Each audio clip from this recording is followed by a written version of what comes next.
కర్కాటక రాశి వారికి ఆంగ్ల సంవత్సరానికి వీడుకోలు పలుకుతూ కొత్త సంవత్సరానికి స్వాగతం పలకబోతున్న కాల సమయంలో 6వ స్థానంలో రుణరోగ శత్రుస్థానంలో చతుర్గ్రహ సంచార స్థితి ఉన్నప్పుడు, ఒకవైపు అష్టమ రాహు సంచార స్థితి ఉన్నప్పుడు దోషాన్ని ఎలా తగ్గించుకొని ఐశ్వర్యం ఆనందాన్ని ఎలా పొందాలో ఈ వీడియోలో సవివరంగా సంపూర్ణంగా తెలుసుకుందాం. కర్కాటక రాశిలో ఏ నక్షత్రాలు వస్తాయనగా పునర్వసు నక్షత్రంలో చివరి పాదం 4వ పాదము, పుష్యమి నక్షత్రంలో 4 పాదాలు, అనురాధ నక్షత్రంలో 4 పాదాలు కలిపితే కర్కాటక రాశి. రాశాధిపతి చంద్రభగవానుడు. 2వ స్థానంలో కేతు సంచార స్థితి, విశేషంగా 5వ స్థానంలో బుధ శుక్ర సంచార స్థితి ఉండడం వలన నూతనంగా వివాహమైన వారికి పుత్ర పుత్రికా సంతాన యోగము, సత్ప్రవర్తన, జీవన ప్రయాణ గమనాలలో ఉన్నతమైనటువంటి విలువలతో కూడిన జీవితాన్ని స్వాగతించబోతున్నారని చెప్పి గమనించగలగాలి.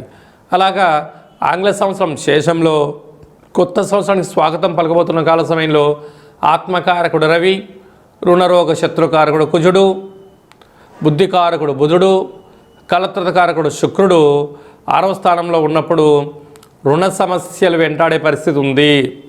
అనారోగ్యము వచ్చే పరిస్థితి ఉంటుంది.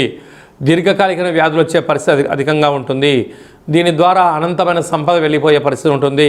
స్థిరాస్తులు చరాస్తులు కరిగిపోయే అవకాశం ఉంటుంది.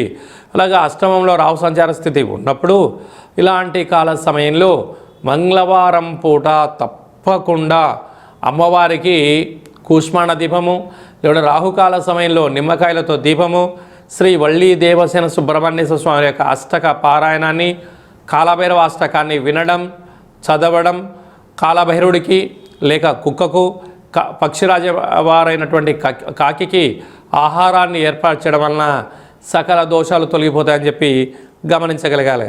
అలాగే 12 సంవత్సరాల తర్వాత దేవగురు బృహస్పతి తిరోగమన సందర్భంగా వ్యయంలో గురు సంచార స్థితి ఉన్నప్పుడు నీటితో, నిప్పుతో, ధనంతో, మాటలతో దయచేసి చెలగాటమాడవద్దు అని చెప్పి జ్యోతిర్విజ్ఞానం తెలియజేస్తుంది.